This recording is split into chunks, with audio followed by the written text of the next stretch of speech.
Yo, what's up, guys? This is going to be the Halo multiplayer overview. There is a lot of information in here, a lot of customizations. I'm actually really excited to dive into all this stuff. Again, I'm upset that I have to wait for this. I hope I get invited to the Insider, but there's a lot of info. There's a lot of new stuff, a lot of old stuff, a lot of interesting stuff. This is my reaction. I hope you guys enjoy. Again, dive in, watch it multiple times, see what you can find out, and I will see you guys in my next video.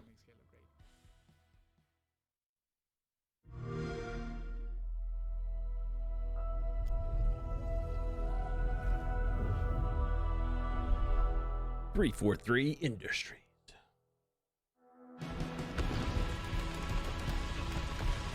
Okay.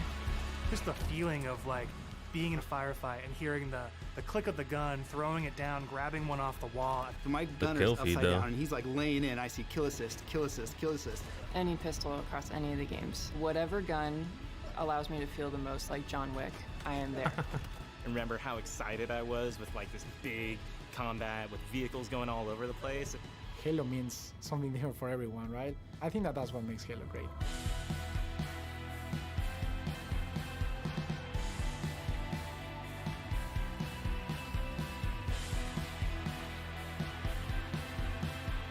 What is Halo multiplayer? And for me, it boils down to this tight arena style combat and big team battle, this wide open vehicle infused kind of combat. We're taking that awesome legacy or classic Halo combat experience and modernizing it in ways that'll feel fresh to old players and really exciting to new players. We're gonna give you great ways to customize your Spartan, really make your super soldier your own, and we're kicking off a journey, an experience that's gonna evolve month to month, season to season, year after year.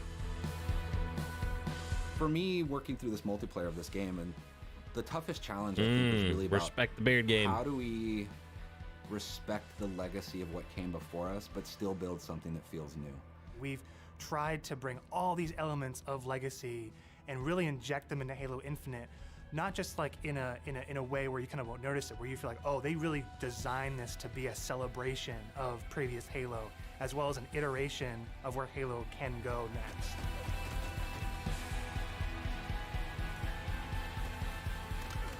The vision of Arena was all about a tight experience. It was all about being fair.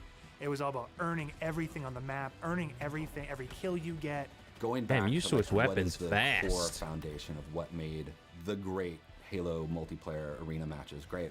Halo, it's really about fair and balanced starts, so everybody's on equal footing when they come off the rip.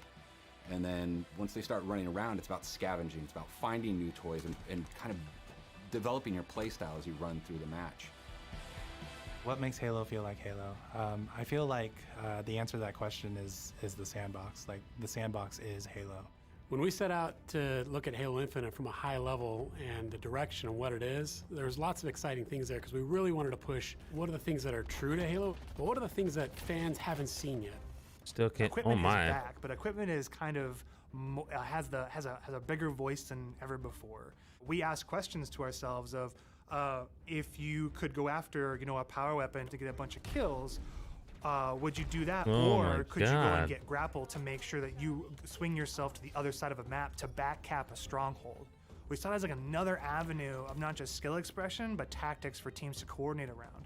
The exciting combinatory nature of, this toy plus this toy. I want to see if there's hit markers on nades, dude. Super amazing.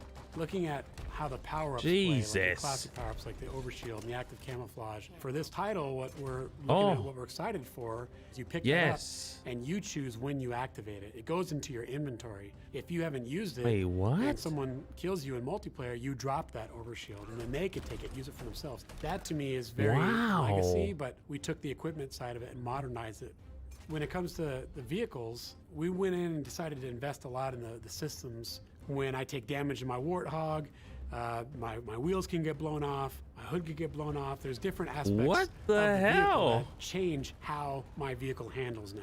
And that's something that's brand new. The other thing we added to that is like this doomsday mechanic. So when you hit this threshold, the vehicle catches fire, and it's very much, you've got a certain amount of health or a certain amount of time, and you gotta choose what you wanna do with the last minutes of this vehicle. We've got a cousin to the Warthog, which is the Razorback. Whoa. Has this like multi-storage compartment that you can put a lot of stuff into. So if you want to put like detached turrets, power weapons, fusion coils, objectives, and that is what's really making the Razorback kick a lot of butt in MP and campaign. Kick a lot of butt. The levels define pace for the game, how frantic it is, and they define that iconic fantasy for players as they're entering that match. What do they want to do? What type of experience are they hoping to have? What kind of combat, what kind of dance floor is there available to have that combat in? For me, BTB is all about experiencing the full extent of the sandbox of Halo in just one match, right? Like you see the vehicles, the weapons, the equipment. We really wanted to take that kind of concept, those feels you had, you know, playing the previous games, and just turn the volume up. Vehicles are no longer just spawning at bases anymore. We have Pelicans delivering them, and we have a commander in your ear telling you that Pelicans are going to be dropping off these vehicles. Tank is inbound. We have Halo 2 style Delta Halo mission weapon pods that fall from the sky to resupply the field. That's where it makes it feel like a real battlefield, and it's very exciting. This is not just more players. This is just this certain beautiful slice of sci-fi chaos. Oh my gosh. The announcer is your big gameplay moments, your game modes, just like the way it was before. Personal AI is really a reflection and information for the player. Personal AI. Designation button. So if a player grabs a flag, your personal AI is going to tell you to, get that thing back to base and give you some like moment-to-moment updates. Our team took the enemy flag. What if we can let players choose their own AI, and each one of those are different voices? I like that. So that players can find the one that fits their personality. I and like remember that. The best. They add to the sense of like me as a Spartan being more important, and for us in multiplayer it is really about becoming a Spartan. You're Spartan. You are you inside of the Halo universe.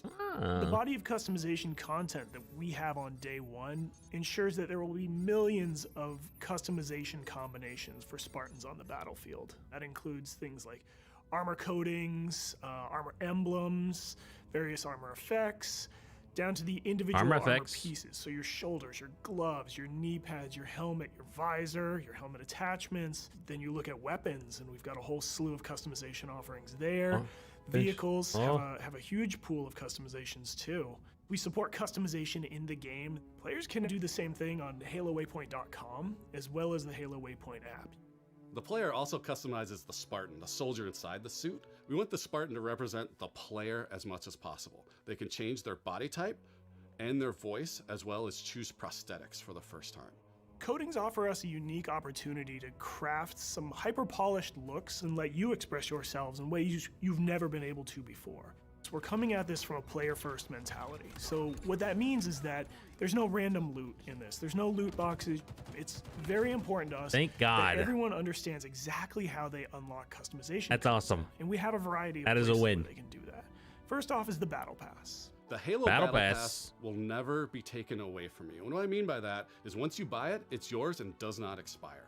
In future seasons, you can purchase old Battle Passes as well as the current Battle Pass and choose which Battle Pass to put your progression towards. All of these rewards are single source, so you're never going to be confused about where things come from. If you can unlock something in the Battle Pass, we're not going to let any other players circumvent that by purchasing it out of the storefront. A lot of our stuff is unlocked through playing the game and only through playing the game.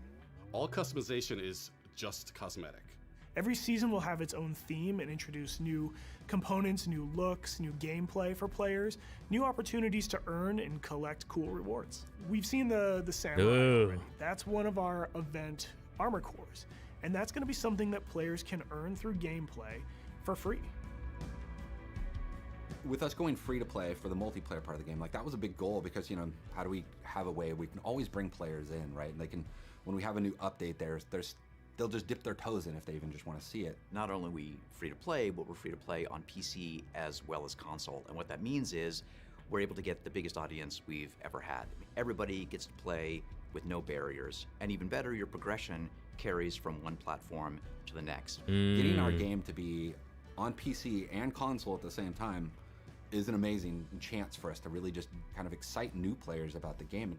How can we do things like make cross-play interesting, and like even in just customs, being able to just play with your friends. That like some people have PCs and some people have consoles, and like let them talk to each other, let them be friends. Why are you here? To be a Spartan. The Academy is a place that you can go with an MP to kind of onboard into the experience. Wow, it's this looks amazing. For newer players who are still picking up the controls, and also people who want to warm up before they head into matchmaking. It's a series of experiences, both a tutorial to get started for the first time, weapon drills to practice with specific items, and also training mode that you can use to just get warm, explore the game as you want to. For players who are new to Halo, let's help them learn what this universe is about. Some of these characters, what are they about? And help them kind of know the vocabulary that people have been speaking for now almost 20 years, so that when they come in there, they don't feel like they're behind everyone else. They can kind of come in on an even footing. I mean, I'm super jazzed about bots. I think they're awesome. Our goal with bots has been to have enemy bots, a variety of difficulties that kind of and that provide pistol a good just training folds partner you for back. where you're at in the experience.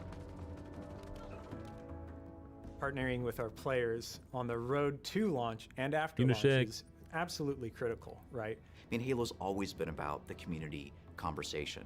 We want to make sure we hear our players, make changes where we can based on that feedback, make sure the game is ready for launch, and then even beyond launch. What I'm genuinely this map excited looks about awesome. is taking the game out of our hands and putting it into the community's hands.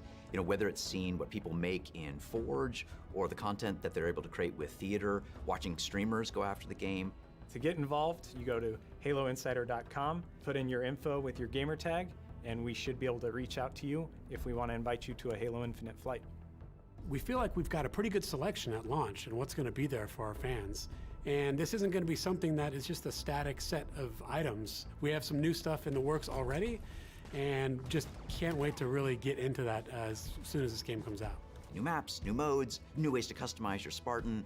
Launch is just the beginning. Now we're just going to be able to talk, interact more frequently, and that's just going to be great. That is the future of Halo Infinite multiplayer. Thank you to the community for all their feedback over the years so far, and I'm looking forward to the road to launch, launch itself, and beyond.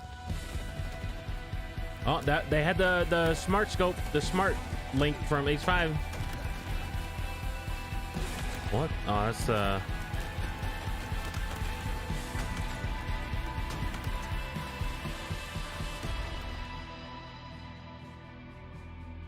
Whoa! Whoa! Okay. All right. Still no date.